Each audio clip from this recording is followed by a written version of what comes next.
Do you consider yourself a high achiever, a go-getter? You've proven to yourself that you can do hard things. You started your business, you saw some initial progress, but it's been a couple years and it's almost as if that progress is no longer progressing. And it seems like no matter what you do, there's this invisible barrier that just keeps holding you down, holding you back. Every time you think you've made a step forward, it seems like you're knocked back down again. Well, I can tell you that that barrier is actually the conditioning of your job, your 9 to 5 job, and how it's conditioned you.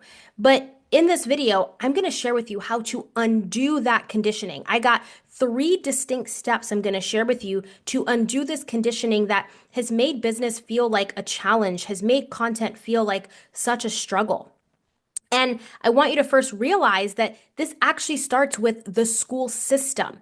The school system has trained you for the job, but the job has trained you to not be successful in business. School teaches you what to think, what to say, and what to believe. I remember back in 2021, I was on my way to pickleball and it was just minutes before 7, but I slowed down because I saw a bus, so I came to a complete stop and I saw the bus had the stop sign out. And so I saw these children in a single file line with their book bags and their lunchbox. And I thought to myself, this is where it starts. This is where the conditioning starts, where we're taught how to conform. We're taught to be in a single file line and just do exactly as we're told. And it starts to instill a fear that if I don't do these things, then I'm going to be punished or I'm going to be made fun of from the other kids because I'm the one being different. And so school teaches you also to memorize. It teaches you to memorize material so that you can regurgitate that material on an exam or in a group presentation. You're given the material to memorize. And so whenever you're now given an assignment, if you've now used your own creativity and your own originality in that assignment, you're actually penalized for being original because you didn't follow the instructions. I've seen countless movies and TV shows where a child comes home and says, "Hey, I thought I did really good work," talking to the parents. "I thought I did really good work, but my teacher downgraded me because I didn't follow the instructions." And it's interesting the dialogue at times with this TV show where the parents encourage the kids, hey, go talk to the teacher about this. Whereas I've also seen in other TV shows where parents say, well, that's just how this is. And so it's interesting this dialogue that we start to see when we are being ourselves. Well, what is the response of being yourself? School has conditioned already that that's not okay. And so when we start thinking this way and saying certain things that we're told to say, we start behaving a certain way, we've become a chameleon. We start changing colors to blend in. So much so that in business, now you don't actually know what color you really are. And I'm not talking about race, I'm using a metaphor here. But this means that in business, you are the person who tells yourself what to think. You are the person who now tells yourself what to say, and you now behave in accordance to your values. But you've been conditioned to do things the way others want you to, and that chameleon-like behavior isn't the thing that allows you to be authentic in business and authentic in your content. And you almost don't know how to take that off of you. You start wearing it like skin. And it literally just becomes a part of you to the point where you don't know if what you're saying online is you or the beliefs of someone else. And so in business, it's the first time that you are now stepping into an arena where being yourself is what wins. But you've spent so much time not being yourself, it's like a fish out of water. It's like, well, what do I do? I see this in a lot of areas of business, but most specifically when it comes to content is where I see this because content is an expression of who you are, what you do, and who you serve. Now, people get really clear on the what you do part and the who you serve part, but the who you are part is where many get tripped up because we don't know who we are because we've spent so much time in the school system, so much time in in jobs that have conditioned us to be something else. And so if you're working a job where you are afraid to speak up, you're like, I'm just going to go there, do what I'm supposed to do, and then go home, but your belief system doesn't match the belief system of the manager or even the company itself, or the way that you're showing up. It's like, all right, I can't wear this to work. I got to wear my hair a certain way. You're already mending and bending. You're already conforming. You're already in a space of layering on new layers of belief and operating with different belief systems that don't match yours.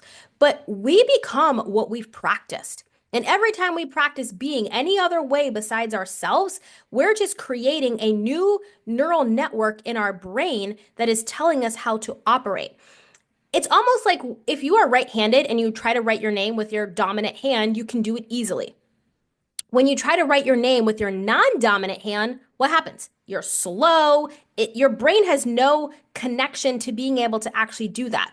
Even as simple as opening the door. I know for me, when I'm opening my front door, I'm right-handed. So it's easy for me to put my key in the door with my right hand. The moment I'm fumbling around, it's because I'm holding bags in my right hand, attempting to open the door with my left hand, and I almost can't do it or can't do it well. Why? Because there is a wiring for me to do things with my dominant hand rather than my non-dominant hand. The exact same way when it comes to business. You're already wired to operate like an employee, where you don't say much, you just go do your job, you're not creative, you don't really think outside of the box. And I'm not saying that there aren't some jobs out there that reward levels of creativity. I'm talking in a general sense here when I'm saying what I'm saying, where most people are just trying to fly under the radar to just get the job done and get paid and go home. And so business allows you to meet yourself for the very first time. You are becoming intimate with yourself in a certain way. And so you've held this belief system of the degree and you've had this belief system of a job. So you've believed in something other than yourself for a long time. Now, did you get yourself through school and get the degree? Yes, of course. But you believe in the degree to get the job, and then you believe in the job to pay you. In business and entrepreneurship, you believe in yourself. You believe in your ideas, your concepts. You believe in your values. And if we haven't been practicing what that is, then we don't know how to operate. We don't know how to have different levels of belief and conviction. And what I see happening is maybe you are really good at your job and confident in what you do and really competent at it as well. Well, many take that confidence and competence in a job setting and try to apply it to business, but it's not the same arena.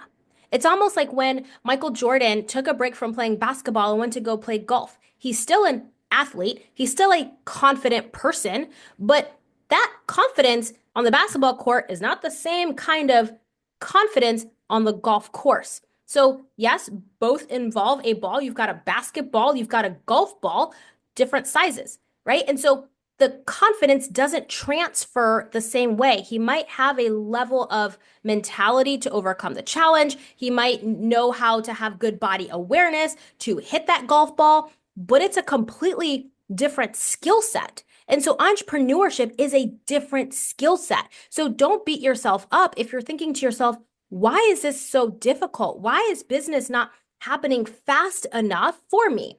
This really is just the first time that you've been so intimate with yourself. And so you're basically operating your business with the shackles of your 9 to 5 job. And so we need to decondition all of that because inside of content, because it's an expression of who you are, what you do, and who you serve. Let's say that you are taking on this mentality of the 9 to 5 job in your content. That means your content is trying to please everyone. Content is made to actually attract your ideal clients, but repel the wrong people. But if you're attempting to please everyone in your content because that's what you're used to doing in your job, then now you're talking to everyone and your ideal clients literally can't hear you.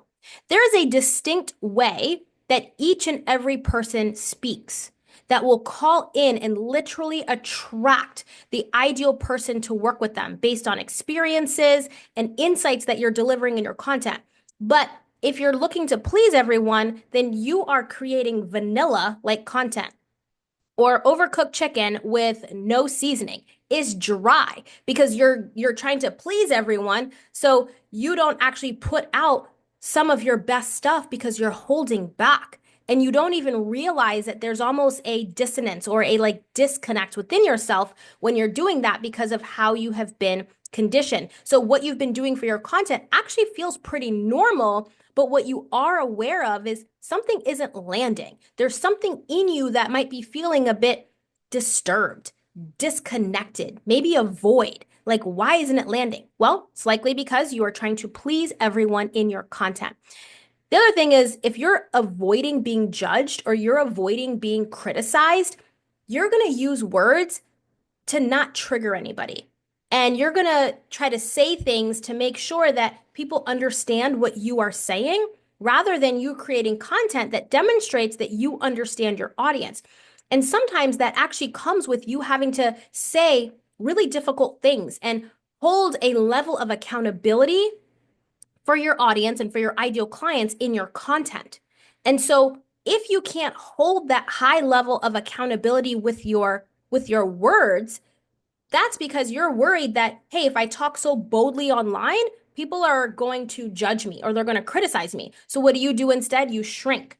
You hold back in your words and you don't say things the way that you really want to say them. And so that creates a disconnect. Now, if inherently you are also now questioning your value and you don't believe in the value that you are bringing into the marketplace and you believe in your ideas and your concepts and the way that you help solve people's problems, even if it's different than other people in your niche, other people in your particular industry, then that means that your words are not going to carry a level of power with them. So the words you write, if you do blogs and articles, or the words you speak, if you're creating videos, the words are just words. They don't have energetic weight to them if you don't believe, because belief carries energy behind the words. It's almost as if when, let's say you're like punching, right? I used to take this boxing class. I don't anymore. My schedule shifted, but I used to take this boxing class. And I remember the instructor say like more oomph. And I'm like, okay. And I just realized that I wasn't in the mentality of really punching. I was like, man, a little timid, a little scared. But once I really got into it and I got my stance right, my feet right, and I believed in my ability of what I was doing, my punches were a lot harder. And so it's like you could either punch and your words can pack a itty bitty punch, or your words can pack a punch. But what makes the difference is your level of belief in what you are saying. That means that you have to believe in yourself. This is not believing in a degree or believing in a job. This is you believing in you. And for the first time, you're likely having to do that in a way that you haven't before. So, how do we undo this conditioning? We got 3 steps to this. The first thing is you're going to identify your edge. You have got to know what makes you different in the marketplace. And the way that you do that is by actually identifying the things that other people have said about you that they really love, the things that you really love about yourself, but feel a little bit shy or timid to make public. Maybe you're quirky. Maybe you've got, jokes you like to tell, but you're not sharing that side of you. Maybe there's something that you're really into that you think nobody would be interested in. Maybe you're really into plants or you're into some, sport or what have you, and you're like not really sharing that part of you online. So just sharing different aspects or elements of yourself that you might be embarrassed about is actually the thing that gives you an edge in the marketplace, because people are going to identify with that aspect of you and it's going to tell things about you. I enjoy the beach and a sunrise, a sunset, but I also really like to go hard in the gym, whether it's boxing, but also just lifting really heavy weights. When I share on my Instagram that I'm watching a sunset or I share a workout, there is a duality to me. There is, okay, she can be, soft and restful, but she could also go hard in the gym. And it just shows a level of dynamicness to who I am and my personality. That's going to resonate with a person who might think that, they need to go hard all the time. It might resonate with a person that might think that they just need to, attract everything that's going to come to them if they're in this restful state all the time. It's like I'm showing a level of who I am, and that gives me an edge in the marketplace. It also gives me an edge in the marketplace when I share a unique idea around something and I own it. I really own it. What is it for you that you need to own strongly in the marketplace? The thing that you've been holding back from. That is your edge. And when you look at other people in your industry, and I'm not saying go compare yourself. No, no, no, that's not what I'm saying. What I am saying is when you look at other people in your industry, what is it about you that makes you different from them? So I know specifically for me, there's a lot of people that share content strategy, meaning very specific hooks and very specific like content things like a content calendar and here's how you do content pillars, and that's all well and good, and I think those things are needed and I do those things with my clients, but the front facing of a lot of what I share when it comes to content is exactly like this, helping you understand, well, what is it that is holding you back? Because if I share with you all of the strategies, but you still inherently are carrying around a conditioning of your 9 to 5 job into your business and you don't know that that is a barrier, it doesn't matter what viral hook someone gives you. You're not going to be able to properly execute because the words behind what you're saying lacks the power and lacks the energy because you yourself are being timid. And so this is what I share. So this makes me different than others in the marketplace talking about content creation. In my last video, if you haven't seen that yet, I actually shared the 4 levels of content creation that are linked to your income level. And so in that, I actually share content creation, but from a very different lens on how you get to storytell. So make sure you check that video out. So helpful. And so this boils down to the way that you say something, the way you do something, the thing that makes you unique. You've got to own it. And I invite you to list it out. Don't just know them in your head. Actually write them down, because when you write them down, now you're creating evidence, tangible evidence, so that you can see with your eyes, okay, this is how I stand out in the marketplace. This is how I cut through that noise. So share the real of you, share the raw of you, share the components that feel a little bit uncomfortable. And this does not mean turn your social media into a Dear Diary. That's not what this is. This is just about the unique elements in which you view something.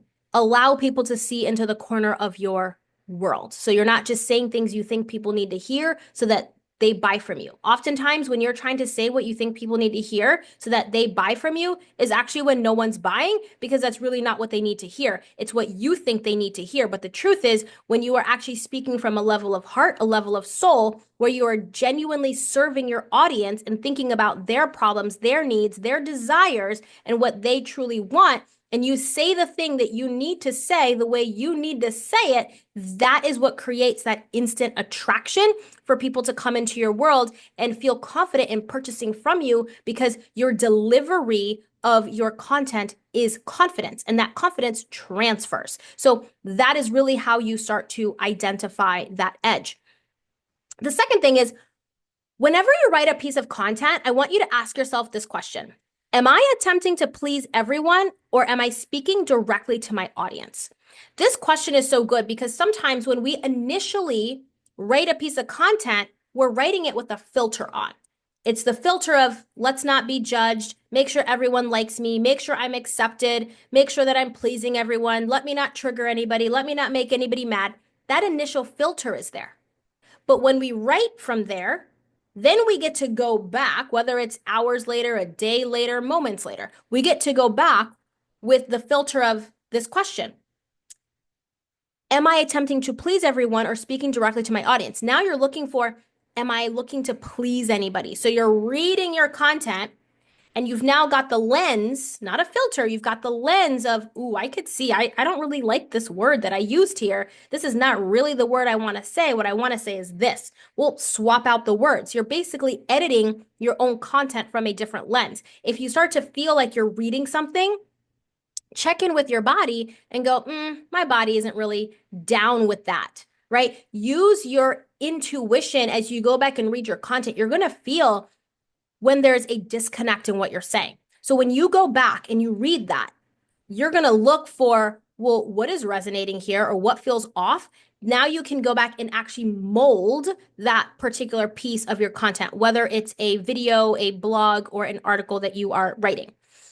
The third thing, and this is probably like that deeper work, that inner work that genuinely helps you meet yourself and develop a level of intimacy with yourself so that you can create really compelling and astounding content and allow your true expression of who you are to come through.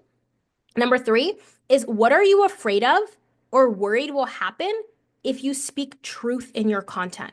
If we're not showing up fully in who we are, it's because we're afraid that something might happen. We're worried that something might happen. We're worried that someone's going to say, you're wrong, what you're saying doesn't make sense, or you're afraid that someone's going to call you out in some kind of way where you can't maybe defend yourself. So those are just some examples. So what are you worried about or afraid of will happen if you speak truth? And then the question after that, the follow-up is, why are you making that fear or worry consume you? What is it? Because when we are consumed by the fear and the worry, it's often because we are staying in an area that feels safe. Because taking action and doing the thing we want to do, say the thing we want to say, makes us feel unsafe. And so, why are you making that fear consume you? What is it that feels so safe about staying where you are? I can give you an example. Sometimes people don't want to move forward because they fear the responsibility. What if this piece of content actually does take off and I do get more visibility? And I know you're saying, I want my business to grow. I want to be more visible. I want more people to see what I'm doing so they know that I can serve them. You're saying all of that, but your subconscious is afraid of the responsibility on the back end. It's like, well, if this does take off, now I'm more in the spotlight. I'm more in the limelight. People are paying more attention to me. And so if that's the case, now you are having to uphold a level of responsibility that you somehow in your body don't feel ready for. And so you're going to hold yourself back. So that is why it's going to feel safer for you to stay in the fear. And then the other follow-up to that question is, how can you find evidence that that fear or worry is just a story? How can you show that you are okay with new levels of responsibility? How are you able to show that you're able to take on more clients or grow a bigger business? How can you show that that story is just a story and it's not true? You got to look for tangible evidence. And I invite you to write that down. Whenever we're seeking evidence to combat the stories of the fear, the worry, the doubt, all of those things, when you write it down, now your body, your mind is able to see, okay, this is not true. When we get to see something, we believe something. So you want to create as much evidence as you can with how you are shifting these deeper beliefs. So I want you to deep dive into these 3 steps, and you'll be able to just shape your content so that you have more of an authentic voice and you're really showing up with your beliefs and your values. If you have not yet grabbed the free masterclass down below, which is the 7 biggest content marketing mistakes that's blocking your consistent monthly sales, make sure to do so. The link is in the description box. I trust that this video blesses you, and I will see you in the next one. Bye.